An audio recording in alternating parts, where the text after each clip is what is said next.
नमस्कार दोस्तों, you are welcome in struggle with Nirdosh Kumar YouTube channel. दोस्तों, जैसे कि आप लोगों को थंबनेल से ही पता चल गया होगा कि हम आज से अपना जो संविधान कॉन्स्टिट्यूशन होता है उसकी क्लासेस कंटिन्यू करेंगे। तो आप लोगों से रिक्वेस्ट है कि इसे नोट डाउन और मेरी बातों को जो मैं फैक्चुअल्स बातें बता रहा हूँ उसको समझने की ट्राई ज़रूर करें। तो सबसे पहले हमें ये पता होना चाहिए कि संविधान, जो ये वर्ड लिखा है संविधान, कॉन्स्टिट्यूशन अर्थात संविधान क्या होता है। और नेक्स्ट एक वर्ड और हम पढ़ते हैं पॉलिटी के अंदर, राज व्यवस्था। पॉलिटी इंग्लिश में बात करें तो पॉलिटी, अगर हिंदी में बात करें तो इसे बोलते हैं राज व्यवस्था। अर्थात कैसे, कभी कभी हम उसको कभी संविधान बोलते हैं तो कभी कभी बोल देते हैं राज व्यवस्था पॉलिटी। हम इन्हें कैसे डिफ्रेंशिएट करें, इनमें कैसे अंतर करते हैं, इनमें क्या डिफरेंस है, इन चीज़ों को हम स्टडी करेंगे। तो सबसे पहले हमें पता होना चाहिए कि संविधान, कॉन्स्टिट्यूशन से क्या होता है। तो बेसिकली मैं आप लोगों को बता दूं, संविधान किसी भी देश की व्यवस्था का जो मेन सोर्स, मुख्य स्रोत या यूँ क्या तो स्टैंडर्ड्स, मेजरमेंट का जो काम करता है वो क्या होता है, संविधान। उसे संविधान कहते हैं। किसी भी देश की व्यवस्था का जो मानक होता है, स्टैंडर्ड, उसे क्या बोलते हैं बच्चों, हम संविधान। जैसे कि आप लोगों को पता होगा, अगर प्रेजेंट में या बिफोर कोई गवर्नमेंट क्या लॉ या पॉलिसी मेकिंग का काम करती है, कानून बनाने का, कानून के निर्माण का काम करती है, तो अगर वो कानून जो सरकार ने, जो गवर्नमेंट ने जो कानून बनाया है, अगर वो संविधान के अकॉर्डिंग है, संविधान के अनुरूप है, संविधान के अनुसार है, तो आप हम लोग संविधान का ज्ञान या नॉलेज रखने वाले लोग क्या कहते हैं कि ये क्या है, संवैधानिक है, कानूनन है, संवैधानिक है, लीगल है। लेकिन अगर वही कानून इलीगल तो नहीं यूज करेंगे, अगर वही कानून गैर संवैधानिक है, संविधान के अकॉर्डिंग नहीं है, संविधान के अगेंस्ट हैं, तो हम तुम संविधान का ज्ञान या नॉलेज रखने वाले लोग, हम तुम लोग क्या बोलते हैं कि ये असंवैधानिक है या गैर संवैधानिक है, या इंग्लिश में बात करें तो हम क्या बोलते हैं, ये नॉन कॉन्स्टिट्यूशनल है। तो मोटे शब्दों में अगर बात करें तो संविधान क्या होता है, एक मेजरमेंट, स्टैंडर्ड का काम करता है कि कोई गवर्नमेंट के द्वारा जो कोई पॉलिसी या लॉ मेकिंग का काम होता है वो कॉन्स्टिट्यूशनल है या नॉन कॉन्स्टिट्यूशनल है। इससे नॉन कॉन्स्टिट्यूशनल है, इसका किससे पता चलता है हमें, जो उसका मेजरमेंट होता है वो क्या होता है, संविधान। तो आई थिंक, मैं समझता हूँ यह बात आपको समझ आ गई होगी। अगर आगे बात करें तो एक नेक्स्ट टर्म होता है क्या, राज व्यवस्था। अगर इंग्लिश में बात करें तो इसको हम पॉलिटी बोलते हैं। तो बच्चों, पॉलिटी बेसिकली राज व्यवस्था क्या होता है। तो राज व्यवस्था, जैसे कि मैं आप लोगों को एग्जाम्पल के तौर पर बता दूं, जैसे कि किसी भी फैमिली या परिवार को चलाने के लिए एक व्यवस्था, एक सिस्टम होता है, उसी तरीके से पूरे कंट्री जैसे बड़े देश को चलाने के लिए भी एक व्यवस्था होती है। जैसे कि मान लो आप लोगों में से ही कोई बच्चा है और वो क्या होता है, एसआई सेलेक्ट हो जाता है या कोई अदर पोस्ट पर सेलेक्ट हो जाता है। तो आप लोग के फैमिली में सपोज दैट मानो चार फैमिली में आपके 4 सदस्य हैं, और उसमें से 2 आपके माँ बाप हैं, 2 पेरेंट्स हैं, और आपके क्या है, एक भाई है आपसे छोटा और आपकी एक छोटी बहन है। तो आप एज ए एसआई सेलेक्ट हैं ऑलरेडी। आप क्या कर रहे हैं, आप देश की सेवा, आप लोग वैसे भी देश, कंट्री या भारत या अपने देश की सेवा तो आप लोग पहली एज ए ऐसा ही कर रहे हैं। और आप क्या सोच रहे हैं कि मैं अपने भाई को क्या करूं, मैं यूपीएससी या सिविल सर्विसेज की तैयारी कराऊं। छोटी मोटी तैयारी नहीं, कैसी, सिविल सर्विसेज की, अच्छी से अच्छी हायर एजुकेशन। और अपने सिस्टर को आप क्या सोच रहे हैं कि मैं अपनी जो सिस्टर को हूँ उसे क्या बनाऊँ, हायर टीचिंग में, उसको हायर टीचिंग में क्या करूँ, इन्वॉल्व करूँ, उसे ऐसे मीडियम लेवल का टीचर नहीं, कैसा प्राइमरी लेवल का टीचर नहीं, बल्कि कैसा हायर एजुकेशन वाला टीचर। तो आप और अपने माता पिता की भी क्या कर रहे हैं, आप अच्छे से सेवा कर रहे हैं। तो आप अपने फ्रेंड्स या अपने रिश्तेदारी में आप क्या बोलेंगे कि मैं बड़े गर्व के साथ आप बोलेंगे कि मैं क्या कर रहा हूँ, अपने परिवार की अच्छी तरीके से क्या कर रहा हूँ, व्यवस्था कर रहा हूँ। तो इसी तरीके से आप अपनी फैमिली में जो 2-4 सदस्य हैं उसकी उनका जो मेंटेनेंस है, व्यवस्था बनाए रखने को, तो उसको उस सेंस में, दूसरे सेंस में क्या बोलेंगे, उसको पारिवारिक व्यवस्था। परिवार की व्यवस्था की बात चलती है तो उसको बोलते हैं हम पारिवारिक व्यवस्था। लेकिन यहाँ क्या है, यहाँ 2-4 नहीं, 4-5 नहीं, 400-500 भी नहीं, 4-5 हज़ार भी नहीं, यहाँ क्या है, करोड़ों जनता है। तो इस करोड़ों जनता की व्यवस्था को बनाने के लिए जो हमारा जो भारत राज की व्यवस्था है, तो इसलिए हम इसको क्या बोलते हैं, राज व्यवस्था, पॉलिटी। इंग्लिश में पॉलिटी और हिंदी में बात करें तो इसका बोलते हैं राज व्यवस्था। यहाँ कोई सिंगल पर्सन, इंडिविजुअल पर्सन नहीं, यहाँ कोई पीएम, प्रधानमंत्री या राष्ट्रपति, प्रधानमंत्री को एक बार को छोड़िए, जो सुप्रीम पोस्ट होती है, राष्ट्रपति भी, सिंगल पर्सन भी क्या कर सकते हैं, स्वयं अकेले मेंटेन नहीं करते, व्यवस्था को मेंटेन नहीं कर सकते। इसलिए भारत देश की व्यवस्था को मेंटेन करने के लिए जो एक जो व्यवस्था है, जो राज्य की व्यवस्था है, हमारी भारतीय राज्य की व्यवस्था है, उसे क्या बोलते हैं हम? राज्य व्यवस्था। राज्य व्यवस्था इंग्लिश में बात करें तो पॉलिटी है। क्योंकि आप लोगों को पता है भारत जैसे देश में या कंट्री में बहुत सारी जनसंख्या क्या करती है?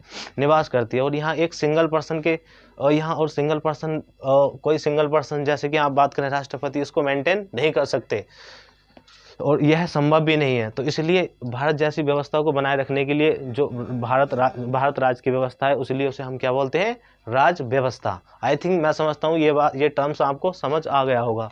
नेक्स्ट, हम अगर राज्य व्यवस्था को बात करें तो इसको हम दो पार्ट्स में डिवाइड करते हैं, एक राज्य और दूसरी व्यवस्था। तो सबसे पहले बात करते हैं हम राज्य। राज्य क्या होता है? राज्य, देखो दोस्तों, मैं आप लोगों को बता दूं, किसी भी स्टेट या राज्य कहने के लिए, किसी को स्टेट या राज्य कहने के लिए 4 रिक्वायर एलिमेंट्स जरूरी हैं, रिक्वायर्ड है ये 4 अवयव अगर हैं किसी कंट्री या किसी स्टेट के पास, देन तब उसे तुम क्या कह सकते हो? स्टेट या राज्य कहेंगे। जैसे कि अगर हम बात करें बिफोर 1947, अगर 1947 से पहले की बात करें, बिफोर 1947 से पहले की बात करें तो हमारे पास क्या होता था? भूभाग, लैंड हुआ करती थी। और नेक्स्ट जनसंख्या, पॉपुलेशन हुआ करती थी। लेकिन हमारे पास पहले क्या, 1947 से पहले ना ही गवर्नमेंट थी, क्योंकि आप लोगों को पता होगा कि हम क्या थे? गुलाम थे। और हम किसके अंडर में हुआ करते थे? ब्रिटिश गवर्नमेंट के। तो हमारी खुद की अपनी कोई गवर्नमेंट नहीं थी। अगर आगे बात करें तो संप्रभुता, सॉवरेंटी, तो हमारे पास क्या थी? सॉवरेंटी भी नहीं थी, संप्रभुता।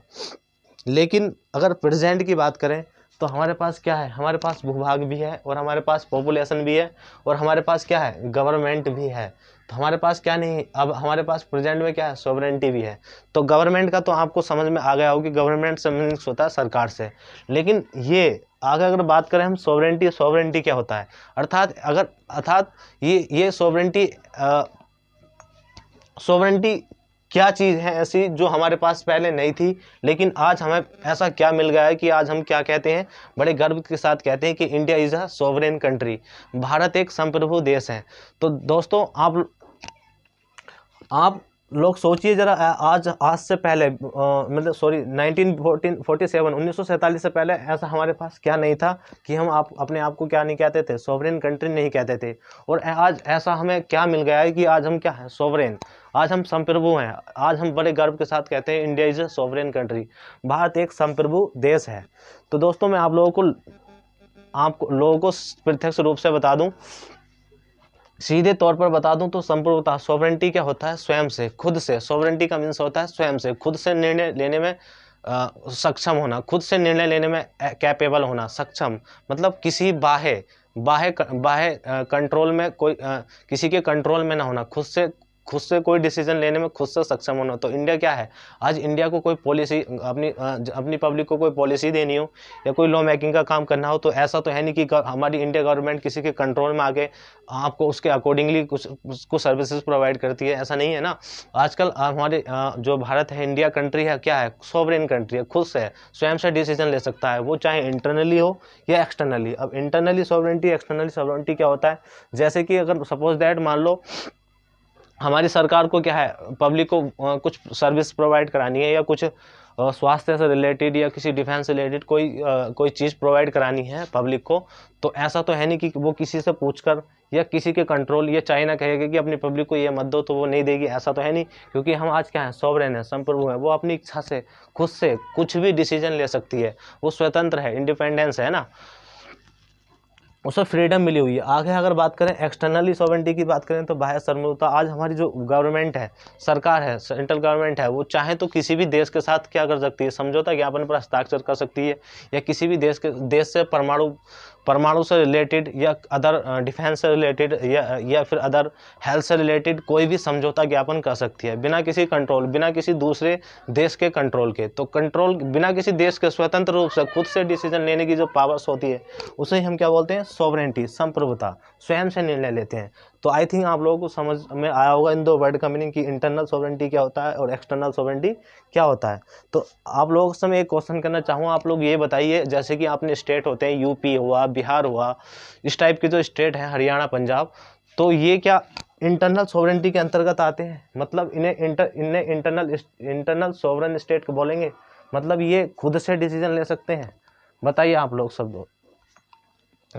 तो मैं आप लोगों को बता दूं ये क्या है, जो जैसे कि एग्जांपल के तौर पर ले लो, क्या यूपी ले लो। यूपी की जो सीएम है इस टाइम, कौन, योगी आदित्यनाथ जी, क्या वो स्वयं से खुद से डिसीजन ले सकते हैं, मतलब उन्हें अगर दूसरे राज्य से कोई मिसाइल से संबंधित या कोई अदर चीज़ों से संबंधित खुद से डिसीजन ले सकते हैं, खुद से निर्णय ले सकते हैं? तो बिल्कुल नहीं, ऐसा नहीं होता है। बिना सेंट्रल गवर्नमेंट के परमिशन के वो क्या है, खुद से दूसरे स्टेट से भी क्या डिसीजन समझौता ज्ञापन नहीं कर सकते। और आगे बात करें, क्या हमारे स्टेट्स को एक्सटर्नल सॉवरेनिटी प्राप्त है? जैसे कि हमारे ये यूपी, बिहार राज्य, ये सब जो होते हैं, इन्हें एक्सटर्नली सॉवरेनिटी का मतलब है कि अपने देश से बाहर भी, ये तो बिल्कुल साफ साफ आप लोगों को चमक रहा होगा कि जब आंतरिक में ही नहीं कुछ उनको पावर प्राप्त, तो एक्सटर्नली क्या हो सकती है? एक्सटर्नल तो उनको बिल्कुल भी कोई पावर सॉवरेनिटी प्राप्त नहीं है ना। जैसे कि एक आर्टिकल होता है, क्या बोलते हैं, 365। एक आर्टिकल है 365 इंटरनल सॉवरेनिटी का, इंटरनल सॉवरेनिटी से संबंधित आर्टिकल होता है। जैसे आर्टिकल है 365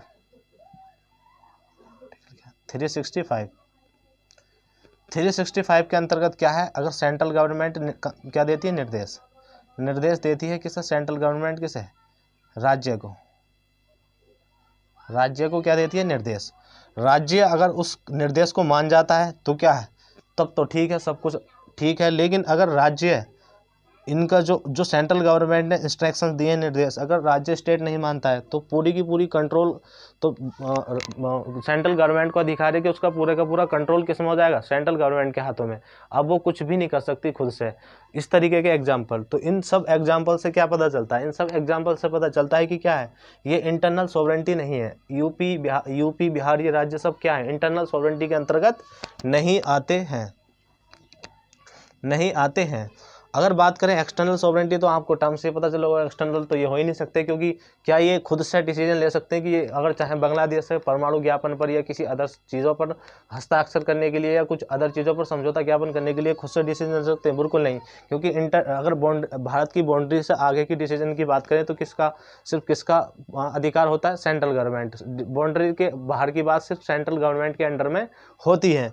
तो इसलिए इसमें तो साफ साफ स्पष्ट होता है कि इसमें तो कोई प्रॉब्लम ही नहीं है। अगर इंटरनल सॉवरेनिटी की बात करें, एक्सटर्नल सॉवरेनिटी करें, तो दोनों में ही क्या है, स्टेट्स को क्या होता है, कोई अथॉरिटी या कोई पावर या कोई अधिकार प्राप्त नहीं है। तो इसलिए ये क्या है, स्टेट्स जो आते हैं जैसे हरियाणा, पंजाब, ये सब क्या है, सॉवरेन नहीं है। Sovereign, it is not a sovereign state, ये संप्रभु स्टेट नहीं है। और आगे क्या कंडीशन है, लेकिन आगे मैंने क्या बताया, मैंने ये बताया किसी स्टेट या राज्य को राज्य होने के लिए क्या है, 4 रिक्वायरमेंट जरूर होनी चाहिए। कौन सा? भूभाग जो है, होती है ऑलरेडी, जनसंख्या, जैसे यूपी पर जनसंख्या भी है और भूभाग भी है, सरकार, गवर्नमेंट है, लेकिन संप्रभु नहीं है। तो इसलिए हम क्या है, इसलिए ही हम बच्चों जो यूपी, बिहार, ये हम टॉकिंग लैंग्वेज में बोल देते हैं कि यूपी, बिहार, राजस्थान, गुजरात, लेकिन ये वास्तव में इन्हें स्टेट कहलाने का दर्जा नहीं है।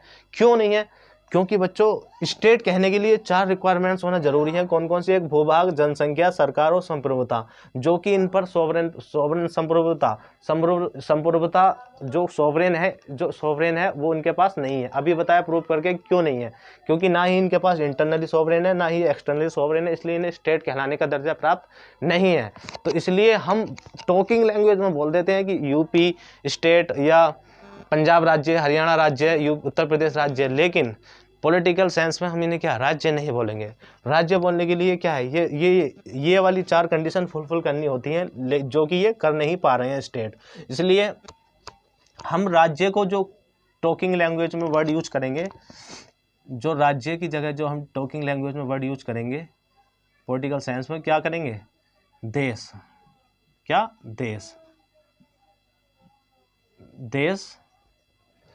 देश या भारत। देश या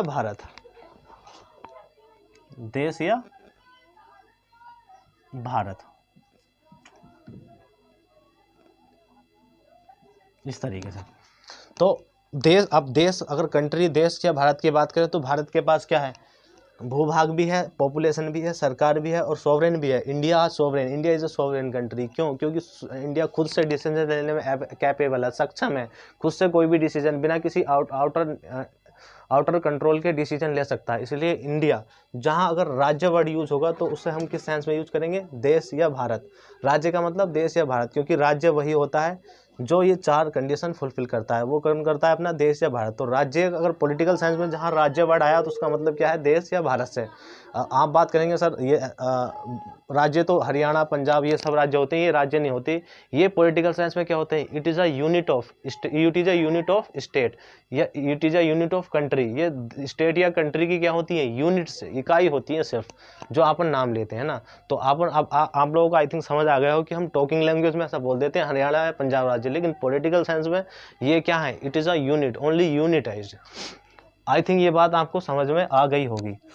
अगर आगे बात करें, एक वर्ड्स होता है, ये तो हो गया राज्य। राज आगे होती है एक व्यवस्था। व्यवस्था को मेंटेन्स करने के लिए एक शासन, एडमिनिस्ट्रेशन की जरूरत होती है।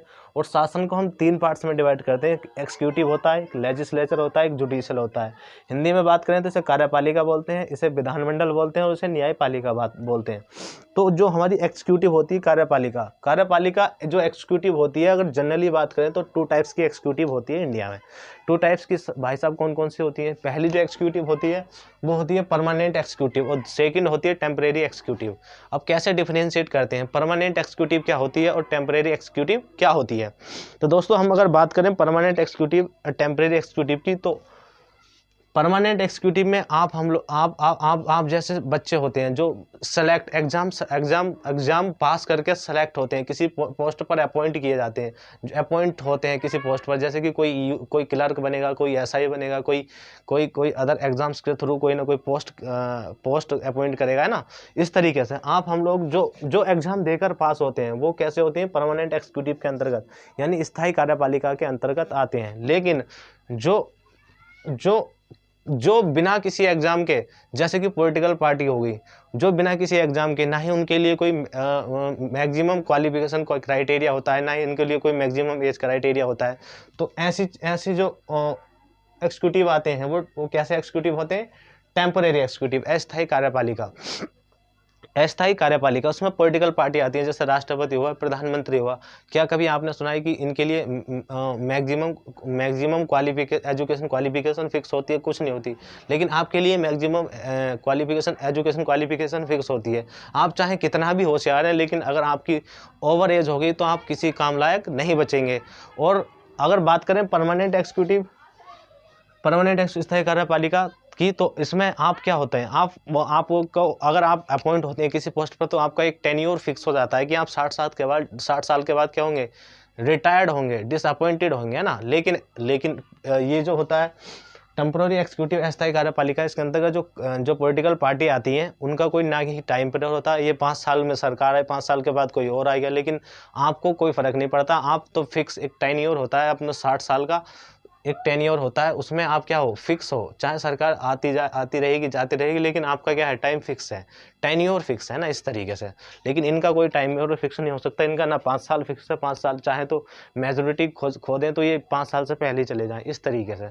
तो आई थिंक आपको समझ में आया होगा कि क्या बोलते हैं परमानेंट एक्सिक्यूटिव स्थायी कार्यपालिका क्या होती है और टेम्पोररी कार्यपालिका क्या होती है। अगर अथॉरिटी के हिसाब से बात करें तो अथॉरिटी के हिसाब से जो कार्यपालिका को दो पार्ट्स में डिवाइड करते हैं, एक फॉर्मल अथॉरिटी, एक इनफॉर्मल या रियल अथॉरिटी होती है। अब ये क्या होता है? फॉर्मल अथॉरिटी क्या होती है, इनफॉर्मल अथॉरिटी क्या होती है, औपचारिक सत्ता क्या होती है, अनौपचारिक सत्ता होती है। तो एक्सिक्यूटिव को जनरली 2 टाइप्स में डिवाइड करते हैं। अभी बताएं आप लोगों को, परमानेंट अथॉरिटी एक होता है, टेम्परेरी अथॉरिटी, स्थायी और अस्थायी कार्यपालिका। लेकिन अगर अथॉरिटी के हिसाब से बात करें तो 2 प्रकार की, फॉर्मल अथॉरिटी एक, इनफॉर्मल अथॉरिटी। तो दोस्तों फॉर्मल अथॉरिटी का मतलब होता है औपचारिक सत्ता। जैसे कि आप लोगों को बता दूं, जैसे कि आर्टिकल 76 में कहा गया है governor of any state is appointed by president. तो किसी भी राज्य का जो राज्यपाल है वो अपॉइंटेड किया जाता है किसके द्वारा? राष्ट्रपति के द्वारा। लेकिन क्या आपको पता है वो उसकी क्या है? फॉर्मल अथॉरिटी, औपचारिक सत्ता, नॉट रियल अथॉरिटी। क्योंकि आप लोगों को पता है कि बेशक जो हमारे प्रेसिडेंट राष्ट्रपति हैं उस पर सिग्नेचर करते हैं, लेकिन जो वास्तविक शक्ति किसके पास होती है? PM and council of minister, प्रधानमंत्री और मंत्रिपरिषद के पास। क्योंकि प्रधानमंत्री और मंत्रिपरिषद जो PM and council of minister होती है वो ऑन पेपर रिकमेंड करती है प्रेसिडेंट को, और प्रेसिडेंट क्या करते हैं? उस पर हस्ताक्षर करते हैं ऑन पेपर।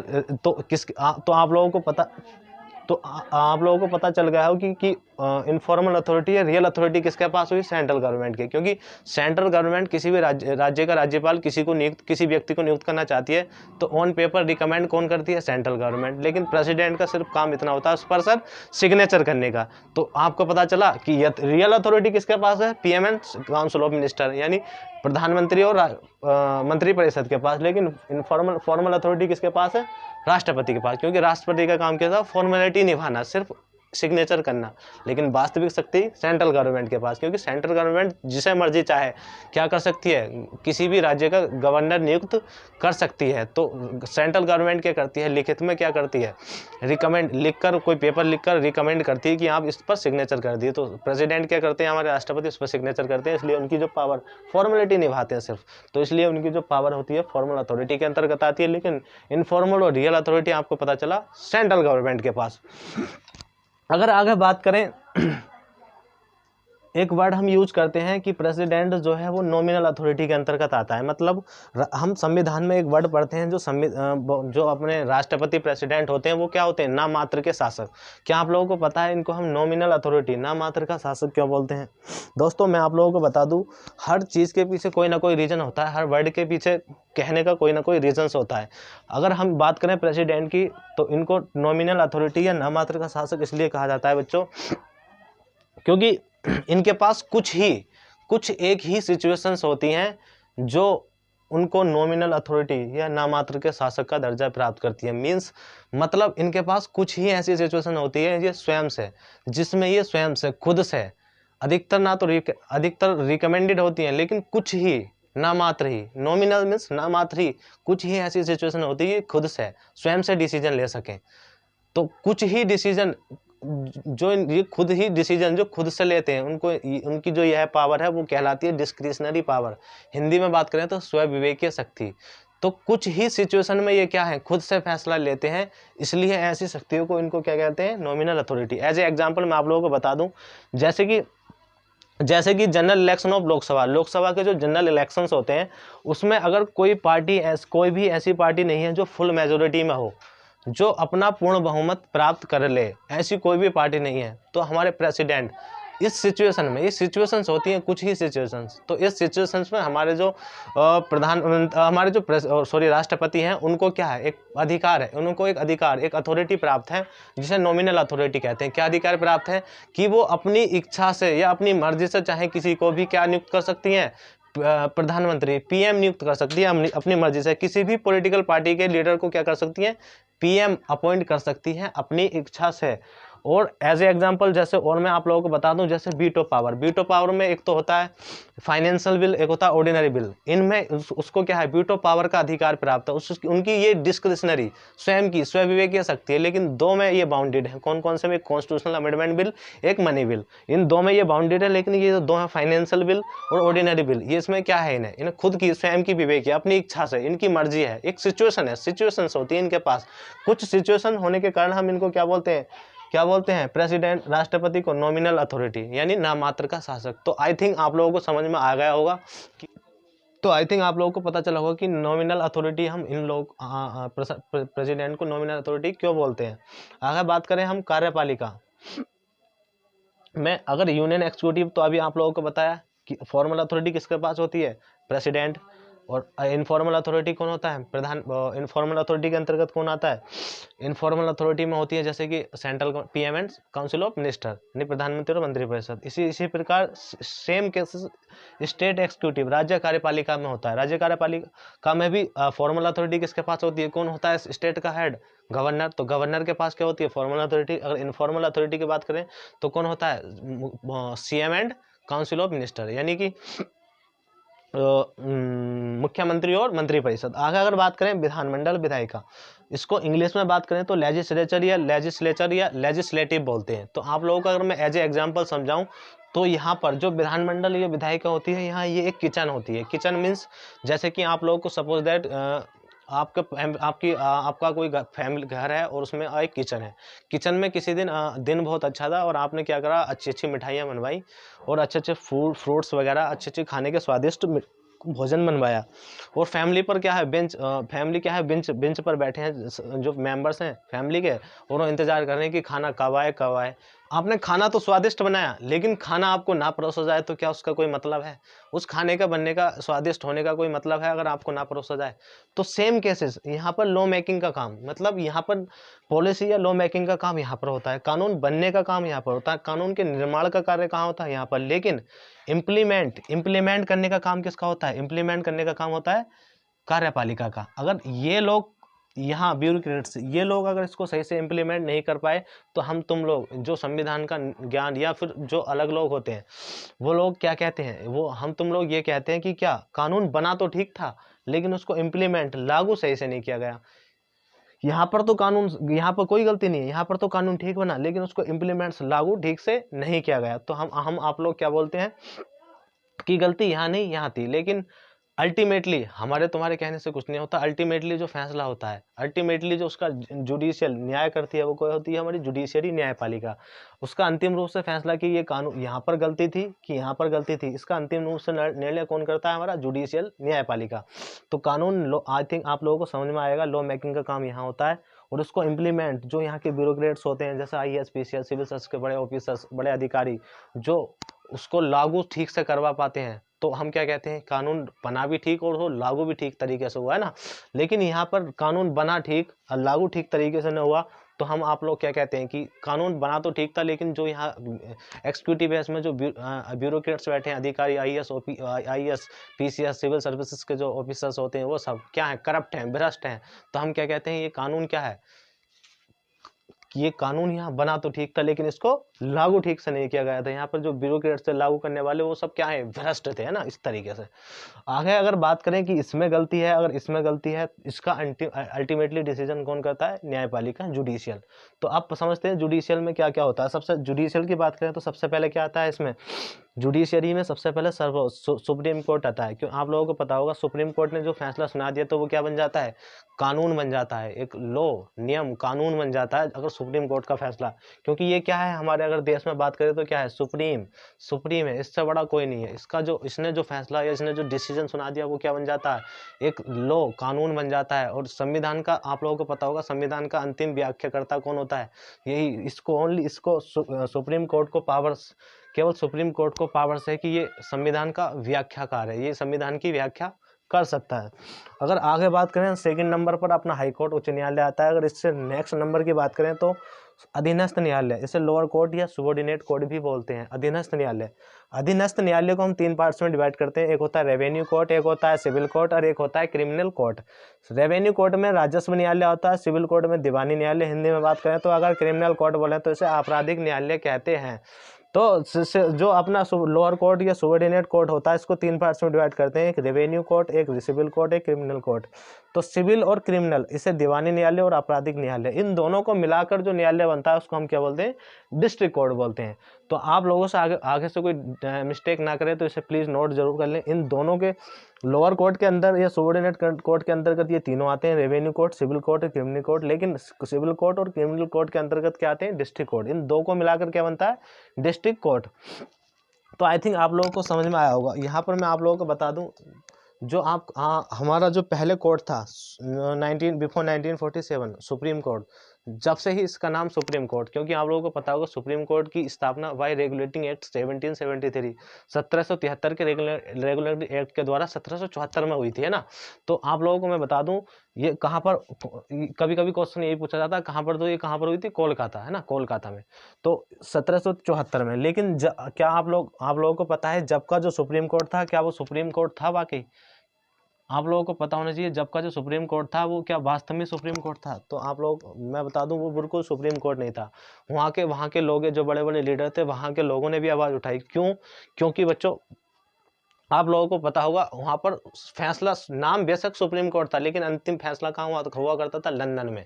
लंदन की एक प्रीवी काउंसिल करके कोर्ट हुआ करता था, वहाँ पर उसका अंतिम फैसला हुआ करता था। बेशक यहाँ लोगों ने बहलाने फुसलाने के लिए इसका नाम क्या रखा था, सुप्रीम कोर्ट, लेकिन उसका सुप्रीम कोर्ट कहाँ होता था, उसका अंतिम फैसला कहाँ होता था, लंदन में, जिसको प्रीवी काउंसिल बोलते हैं। तो वहाँ पर एक प्रीवी काउंसिल करके कोर्ट था, वहाँ पर उसका अंतिम फैसला। तो क्या तो आप समझ पाए होंगे क्या पहले वाला जो सुप्रीम कोर्ट था वो बाकी सुप्रीम था? बिल्कुल नहीं, क्योंकि वो जस्ट अपोजिट था। सुप्रीम का मतलब सबसे सुप्रीम, उससे बड़ा सुप्रीम कोई नहीं। जैसे आज के भारत का सुप्रीम कोर्ट है, इससे सुप्रीम कोई नहीं है, क्योंकि इसका जो फैसला होता है वो अंतिम फैसला होता है, और इसने जो डिसीजन सुना दिया, इसने जो फैसला सुना दिया, वो क्या बन जाता है बच्चों, कानून या लॉ बन जाता है। तो आई थिंक जितनी मैंने आपको जानकारी दी है ये आपको सब समझ आ गए होगा।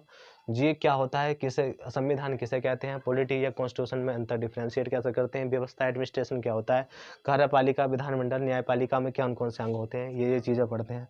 और आगे ये सब चीज़ें स्थायी अस्थायी इस फॉर्मल अथॉरिटी के हिसाब से formal authority, informal authority, executive को डिवाइड करते हैं। तो आई थिंक ये सब जानकारी आपको पसंद आई होगी। अगर आपको पसंद आई है तो प्लीज़ लाइक और सब्सक्राइब जरूर करें, और ऐसे ही ये आपकी जो क्लासेस है पॉलिटी की कंटिन्यू चलती रहेंगी। तो प्लीज़ सपोर्ट जरूर करें, लाइक और शेयर जरूर करें। धन्यवाद।